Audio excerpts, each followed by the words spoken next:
everyone, Crash here, this is RTA Motorsports. Today we're going to be unboxing, installing, and testing this RTX 5090 in VR. Here we go.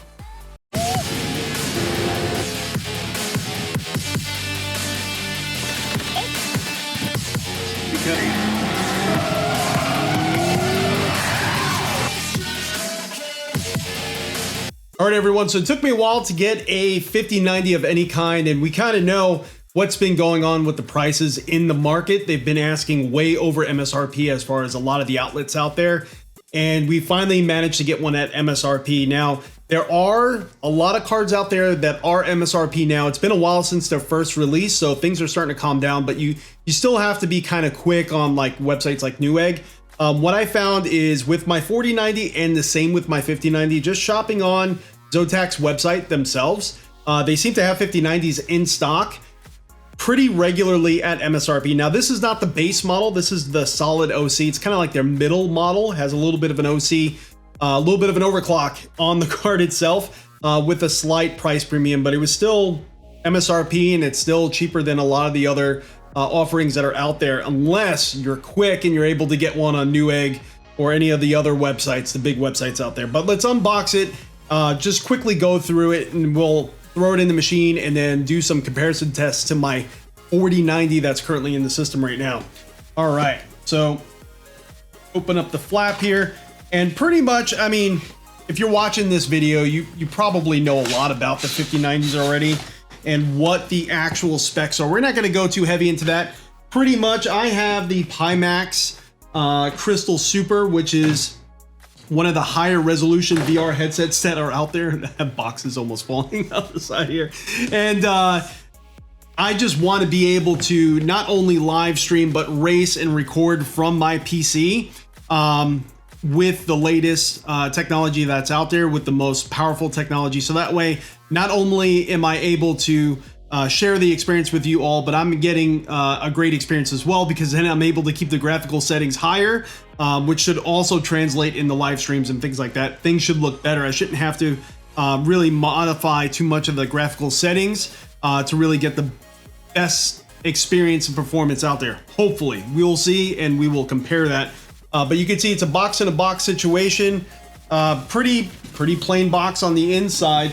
On the outside there, it went into all the specs and everything about the 5090, but if you're watching this, you know what's going on with the 5090. All right.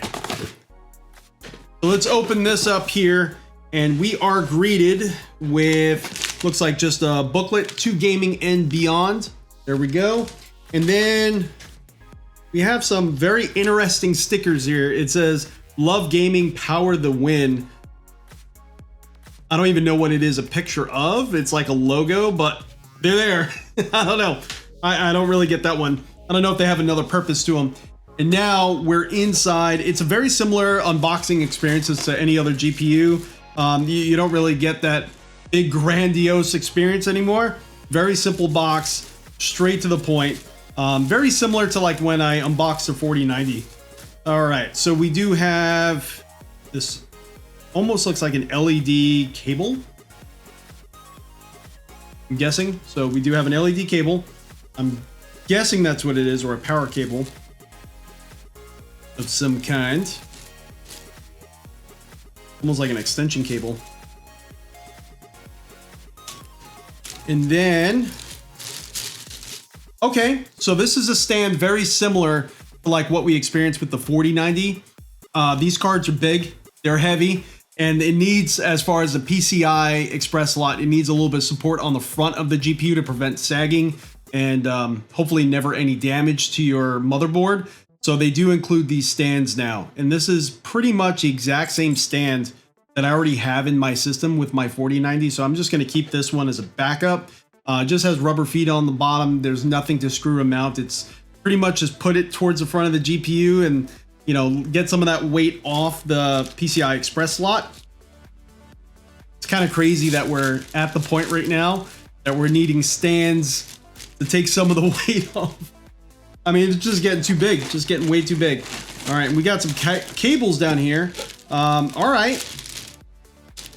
So this, I actually don't need. My new 1300 watt power supply actually came with the high voltage cable, but this is in case you don't have that. You have basically 4 power cables up to the high voltage port that we are all aware of. This one's very, very, very, very stiff. It comes with it. If you need it, it has it. But I would look at other offerings, because this is normally like right up against the side of the case, right up against the glass. And you normally have to bend this, and you can bend this one, but it's very stiff. So just be mindful of that. There are other solutions out there that are a little bit more flexible, so that way you don't damage the power port or, you know, cause any of those ugly things that we have seen as far as power cables going into these GPUs with that new connector. All right, so let's take a look at the GPU. Here we go. I might be holding it upside down. There we go. All right, there we go. And it's, oh yeah, it is upside down. Let's get it right side up, guys. All right, so you can see this is the GeForce RTX 5090 by Zotac, and I absolutely love the color scheme. My system is kind of a mismatch of a bunch of different colors. The motherboard is like orange and black, and the case itself is all white. Pretty much, I just bought what was needed. My motherboard specifically, because of all the USB ports. This one here, I actually for once like fell in love with the color schemes. It's kind of like a gunmetal silver. Oh, it's got a lot of plastic wrapping on it too. It's like a gunmetal silver with like a bronze as far as like the anodized heat plates, and oh man, this thing is gorgeous. All right, let's take this plastic off together.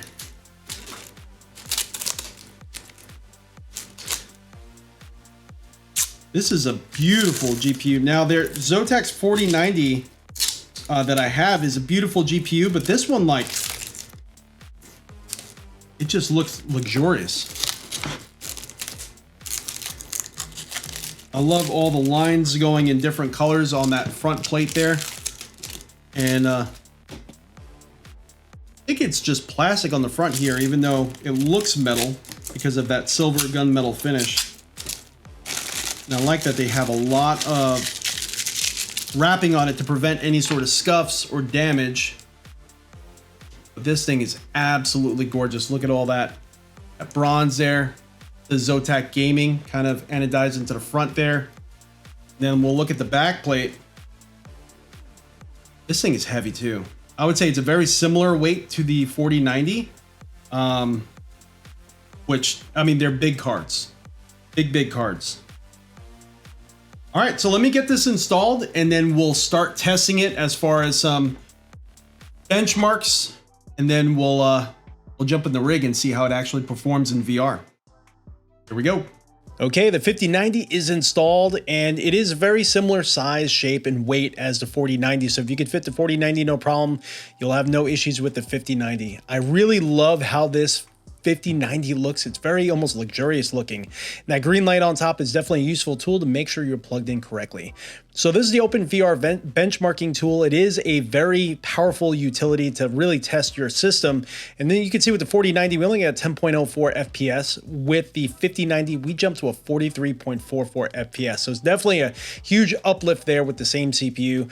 Next, we're going to go into some of the sims here. So we are using FPS VR. So the dark blue is the GPU frame times. The light blue line is the CPU frame times. You can see you want those frame times to be as low as possible. With the GPU, with the 4090, we were all the way up there in the reprojected range, well above 16 milliseconds. Now, once we actually switch over to the 5090, you can see most of our frames are below that 11 millisecond threshold. So anything above 11 milliseconds, you're going to start experiencing stuttering and really just go into that reprojected frame rate. And you really want them to be further to the left as much as possible. Now with iRacing, we actually did not capture the 4090 adequately. There was something wrong with that benchmarking, but when we blasted all those settings up to high, which you'll see in just a moment, most of my frames are still just like the CPU. The GPU is below that 11 millisecond threshold. So yeah, let's jump into the rig and let's see what it looks like. All right, everyone, so we're inside the rig with the 5090, and we're going to be jumping into iRacing. We're at Okayama, and we're going to be driving the Chevy Corvette. But before we do that, let's jump into some of the settings here, because with the 5090, we can now hit graphical settings we couldn't before, especially with the Pimax Crystal Super, which is the highest resolution headset I own by far. This is the hardest one to run, even though... well, I should say, when you start introducing eye tracking, which now iRacing has support for, then it becomes one of the more interesting headsets to run because you can get away with a lot. So I did test this with the 4090 with eye tracking on, and now the 5090 with eye tracking, and we're able to boost these settings at a crazy level in VR. So I do have sky and clouds, cars, events, grandstands, objects and foliage all on high, crowds low, pit objects medium. Let's see, let's go down a little bit more. We got max cars at 63. The cars that are drawn are at 20. What other settings could be interesting here? Let's see, shader quality high, particle medium, shadow maps, object self-shadowing, night shadow maps, they're all on. And then the filter is PCF4. And then again, so we are using foveated rendering, and these are my foveated rendering settings here. And I do feel like it is a game changer in VR, especially with the Pimax Crystal Super. It really, really is. But it looks absolutely incredible. That the ability to really see in the distance and see the signs at a beautiful resolution, which feels natural, is incredible. It really is. So let's grid up. 15 minutes. And you're gonna notice, like right now, we're hitting about 85 frames per second on the grid.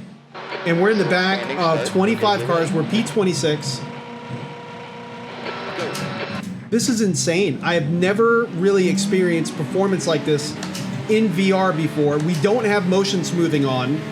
I don't like what that looks like. And I find we don't really need it. The frame rates really come down to like 70, which still feels really, really smooth. There's actually a setting in Pimax to set the headset at 72. But I find when you're in the heat of the moment with racing, if it does come down that low, it doesn't feel that jarring or that bad at all. It feels still really, really smooth. Woo! All right, we got the Corvette jumping in here. Now this is an AI race. I do have their settings up because I like the variation and how they take risks. But this looks absolutely incredible. I can see the brake markers at distance really well. Now, another important note is that on the Pimax Play software, we have set the render at 0.9. So that's like just a hair below high, which is at 1.0. Woo! And I find in VR, you do have the ability to really tell depth and scale of everything. It feels more natural than racing on screens, but with this resolution, oh my gosh, it's absolutely incredible. And how smooth it's running, I find myself now able and like wanting to put my car in situations that are previously I just wouldn't do. I feel like I'm taking more risks and being a little bit more aggressive with my driving. But looking at the brake markers at distance just feels a lot more natural and comfortable. They're still there. Now I did get good amount of still there. Stay with them. Performance out of my 4090. Car number 11.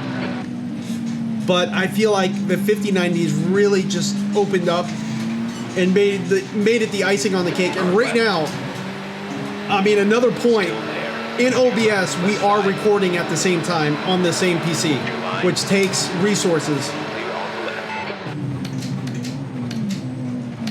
Oh my gosh. The next car ahead is in car number 13.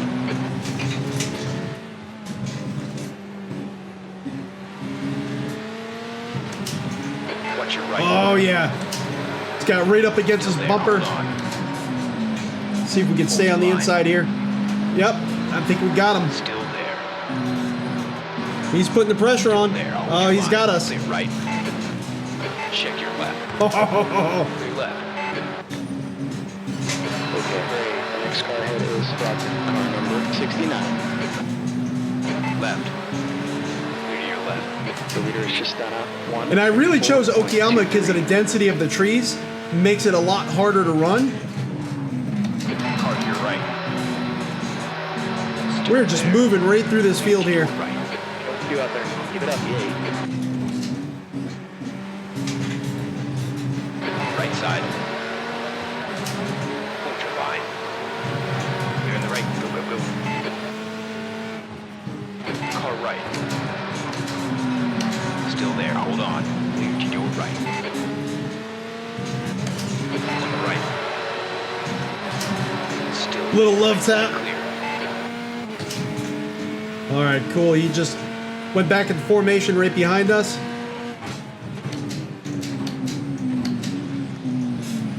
Car in front is then car number 22. Oh!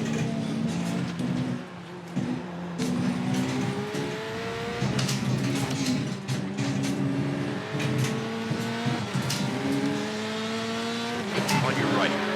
Clear right. All right, everyone. Hopefully you enjoyed that. Hopefully there was a lot of good information there. Now, I just want to say, is the 5090 for everybody? No. I have a very specific use case that kind of necessitated or created a want for me to have the 5090. I know the RTX 5090 GPU is super expensive. It's like double the price of what good gaming PCs were not too long ago, even though everything kind of just jumped up in price. Everything is expensive now.